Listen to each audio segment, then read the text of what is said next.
BlackRock, Blackstone, and Vanguard investment groups are just three Wall Street giants that have been buying up single-family homes and affordable housing with cash offers that no independent home buyer would ever be able to compete with. Is that fair? Oh, you were under the impression that America at some point in time was of the people, for the people, and by the people. You see, this is actually an agenda that is decades in the making. It's called Agenda 21. If you want to hear more, smash that like button, comment below, subscribe to the channel, and share it off to all your friends. This is an important one. And let's take a trip down memory lane on Waking Infinity News.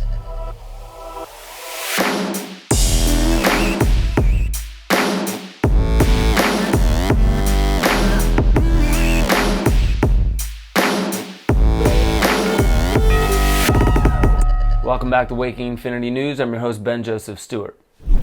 You've probably heard that BlackRock investment group, the ones who manage $8.7 trillion with a T in assets, that they've been keeping the housing market afloat. Well, that's great because, ever since 2007 to 2009, we've had that housing crash, which is completely disconnected. This was just a response to that in the goodness of the American dream. I won't get any more coy than that. What I'm saying is that BlackRock has been buying up homes for quite some time now. And they've been doing it based upon something that the government passed back in 2012. And we'll get into that. And this is all really a part of Agenda 21. And we'll get into that. I've talked about it in Esoteric Agenda, my very first film. So the thing we need to start asking ourselves is, what is this going to turn into and who is BlackRock? Well, BlackRock is that company that has been basically putting cash bids on affordable housing and single-family homes up to 60% higher than the asking price. I know many friends of mine are saying this is how they push basically the lower classes out of very specific areas, according to a scheme and a map, something that I'll show you in a little bit. But the whole point behind this is, who's BlackRock? Is this going to be a good thing or not so much of a good thing? Well, it all started in early 2012. The government launched a pilot program that allowed private investors to easily purchase foreclosed homes by the hundreds from the government agency Fannie Mae. You'll know about Fannie Mae because they were implicated in the housing crash. Another asset manager, the Vanguard Group, is the largest backer of American homes for rent, who have been identified as one of the worst corporate landlords to their tenants. In a scheme they call tenant chargebacks, they increased their revenue upwards of 1,000% between 2014 and 2018 by charging tenants for repairs after they already moved out. These corporate landlords are beholden to their investors like Vanguard, Morgan Stanley, and BlackRock. The company that BlackRock came from is called Blackstone, managing roughly $619 billion. Blackstone created Invitation Homes and was spending $100 million a week buying up homes on the Sun Belt in 2017. By that same year, BlackRock and Blackstone's Invitation Homes and Vanguard's American Homes for Rent controlled 60% of the entire housing market. Author Vandana Shiva says Vanguard is just a mask for the billionaires of the world. It was created in 1958 with $10,000. What a racket. Blackstone started in 1985 in New York City. Larry Fink split from Blackstone to start BlackRock in 1988, also in New York City. In the 6 years prior to 2017, some of the world's largest private equity groups and hedge funds, as well as other large investors, spent a combined $36 billion on more than 200,000 homes in ailing markets across the country. That number is roughly 60 billion today. This is also happening abroad in the Middle East and in Asia. So are you ready for me to start getting into Agenda 21 now? All right. So let's start regionally.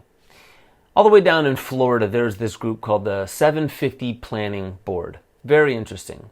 The 750 Planning Board, their whole push was for sustainable development, which is another word for Agenda 21. Under Agenda 21, like Agenda 2030, because that's where a big goal is to get people into this kind of housing, Agenda 21, Sustainable Development, these things are pushed on the local level by boards like the 750 Planning Board. In 2013, Vero Beach City Council member Craig Fletcher was pushing back against the 750 Planning Group. He noted that they made statements like, cities are less important, only mega regions are truly important to this effort. They also said, we will be transcending local control. That's a big part of Agenda 21. And my favorite, you only need a small group of people to make these decisions, no more than 4 people. Florida Regional Partnership Sustainable Communities HUD grant initiatives.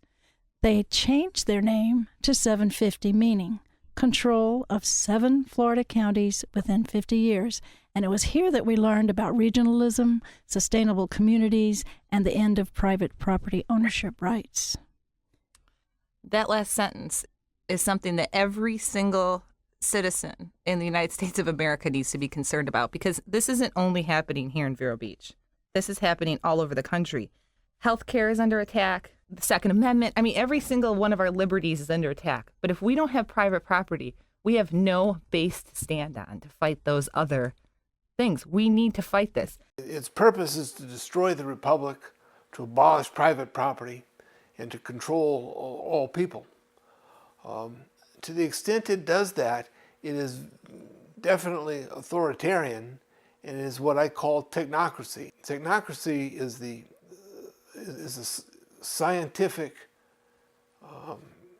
dynamic that relies on technocratic advances in order to control, monitor, and subjugate people.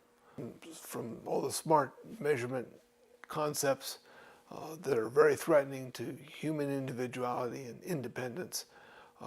And so I would say that we're on the edge of a technocratic era, which was toyed with in the 1930s by some Americans, but the technology simply wasn't there for the scientific dictatorship to take over.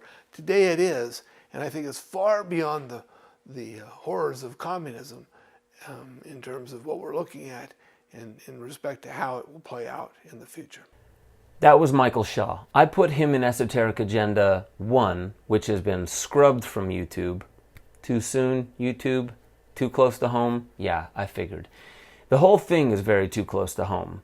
Because what Michael Shaw is talking about in Esoteric Agenda, which I highly encourage you now to go and watch so you'll start understanding a little bit of the transhuman agenda, Agenda 21, why there's fluoride and aspartame and MSG rampant and hard to even identify in our food. I go balls deep.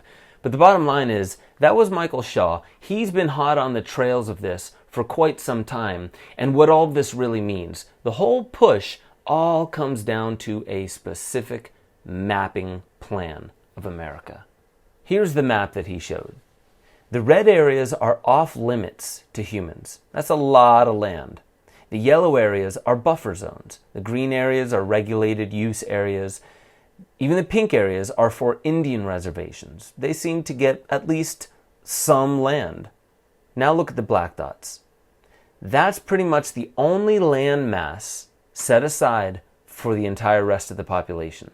Now ask yourself, is this the land of the brave and the home of the free, or has this been a ruse all along?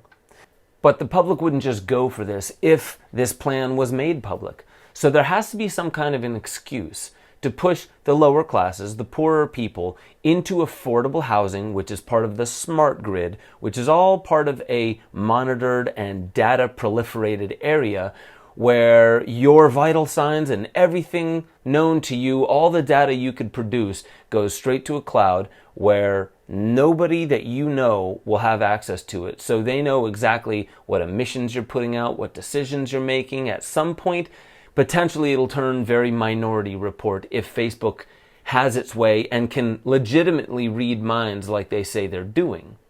So the interesting thing about this is, again, I put all this in Agenda or Esoteric Agenda about Agenda 21 all the way back in 2007. The film released in early 2008, but I was working on it through 2007. And people like Michael Shaw, other people talking about Codex Alimentarius, we're all talking about there's something big coming, and an excuse has to be made. So if you watch that film, you'll see that a lot of it is coming to fruition now. The whole housing bubble and the housing market thing, 2007 to 2009, was the start. It was the catalyst of the fourth turning. You've heard me talk about the fourth turning before. It's a crisis period. Every 80 to 90 years, longer than most people live, there are crisis periods, which means that everyone alive today wasn't alive back then, except for people who are very old and probably their Social Security is being taken away from them. This is all a part of Agenda 21. Whatever the excuse is, it's all supposedly about the climate. It's supposedly about allowing nature to bounce back. We're not allowed to touch wildlife anymore because of fear of pandemics. Oh, wow, we see that coming up now. Even though it was a lab leak, and it's almost certain that it was a lab leak and not a zoonotic disease that was transmitted from the animal kingdom to the human kingdom. But that has to be part of the story. It has to, for Agenda 21 to make sense. Why would the entire population of the United States move into megacities? Well, they wouldn't do it on their own accord. They would be pushed there.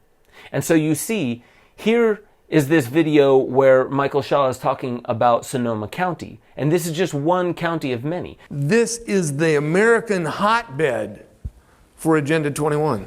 But if you remember all the wildfires there in California, also all the wildfires in the more populated areas in Australia, you see, a lot of these things, they just seem like kooky one-off conspiracy theories until you see the bigger plan. And then you get other people who are very well-read saying, there's nothing collected at the top. There is no Illuminati force at the top that is actually controlling any of this. But I haven't heard many people actually break down the evidence that me and many other people put out about Agenda 21, where it doesn't seem like it all connects at the top. Because if you think about it, these asset managers, BlackRock, Blackstone, all coming from one another. And in the deep dive, I'm going to get into why it's BlackRock, Blackstone, very similar. Yes, the name came from one another, and yes, I talked about this before, but it actually has to do a little bit more with magic. Because you use scrying, you use BlackRocks, Blackstones, all the way back to Sir John Dee, where the term speculum came from, now translated into speculation, speculating on stock prices. And these are the ones that speculate on it. They literally produce money from nothing. They have their money make more money. Not the production of goods and services, but money cleverly taken out and put back in and diversified, making more money. Meaning, it is that scheme that takes from the lower classes and it funnels and siphons all of it to the upper echelon. This is the very same technocratic takeover I've been talking about since Esoteric Agenda 1. I highly recommend you go check that out. It's on benjosephstewart.com. You go through the videos, you can rent it there. So what I'm saying here is go over to benjosephstewart.com, become a member, get access to all the deeper dives where I'll go even deeper on this whole BlackRock, Blackstone, Vanguard phenomena that's happening and the push towards Agenda 21. I hope you guys don't get too scared about this. I want you to get involved in the Discord chat so you guys can see, guys and gals, so you all can see that there are many people talking about this. The word is getting out, but we need to use our voice and we need to do it in solidarity. We really need to come together to talk more about what's happening here and how we can start moving forward in a more reasonable, free manner. Remember that word, freedom? Yeah, we'll get there. 2028, it's coming. So, thank you guys for joining me, and I'll catch you guys next time on Waking Infinity News.